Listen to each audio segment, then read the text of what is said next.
Field marshal Asim Munir सदर पाकिस्तान बनना चाहते हैं। देखिए, पूरा मुल्क तो आसिम मुनीर साहब के कंट्रोल में है, तो वो सदर पाकिस्तान क्यों बनना चाहते हैं? कभी आपने ये सोचा? मैं आपको बताता हूँ क्यों बनना चाहते हैं। ये बड़ी सादी सी बात है।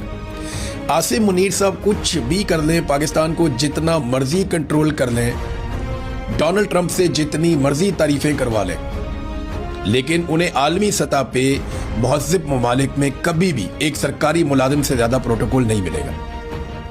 ये चीज़ तकलीफ देती है। जब अपने मुल्क के अंदर आप मौजूद होते हैं तो आपके लिए हर चीज़ रुक जाती है। सदर पाकिस्तान की गाड़ियाँ भी रोक कर आपको गुजारा जाता है। वज़ीर आज़म जो है वो आपके जूते पॉलिश करता है दिन रात, और आपके कहने के ऊपर हाँ बोलता है, आपके कहने के ऊपर ना बोलता है। और जैसे ही आप पाकिस्तान से बाहर जाते हैं तो आपकी हैसियत एक सिक्योरिटी गार्ड जैसी हो जाती है कि ये सरकारी मुलाजिम है।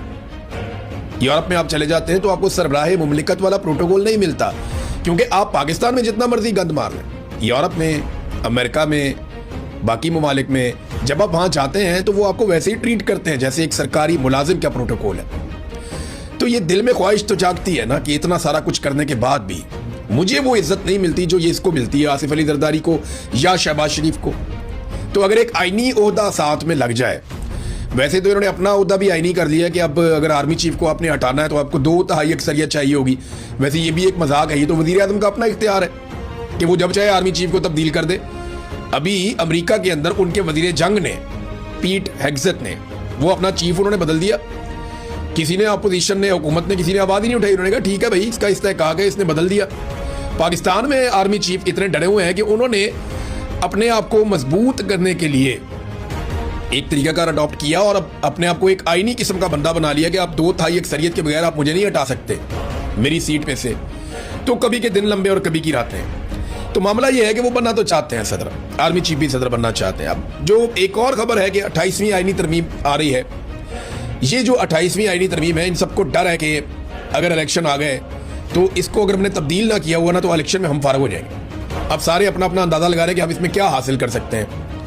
यानी मिलिट्री एस्टेब्लिशमेंट या आसिम मुनीर साहब बैठ के ये देख रहे हैं कि मैं 28वीं आईनी तरमीम में क्या कुछ हासिल कर सकता हूं। तो वो अलग अलग ऑप्शन पे गौर कर रहे हैं। यानी ऑप्शन ये भी है कि फील्ड मार्शल के ओहदे के ऊपर अगर कोई है तो वो सदारत के लिए अहल हो सकता है। ये भी एक ऑप्शन पे गौर किया जा रहा है। और एक ऑप्शन ये भी है कि अगर कोई फील्ड मार्शल के ओहदे पे है, क्योंकि इस ओहदे को अलग कर दिया ना उन्होंने फौज से, जो जंग जीतेगा, कामयाब होगा, उसको फील्ड मार्शल का ओहदा मिलेगा, तो उसके लिए फिर अलग है। वो उसको इस्तिस्ना भी है पूरी जिंदगी के लिए, जो और किसी फौजी के लिए नहीं है। लेकिन फील्ड मार्शल के लिए, आर्मी चीफ होगा तो उसके लिए नहीं होगा, फील्ड मार्शल के लिए जो वो इस्तिस्ना भी है। ये भी उन्होंने अपने लिए हासिल कर दिया आसिम मुनीर से।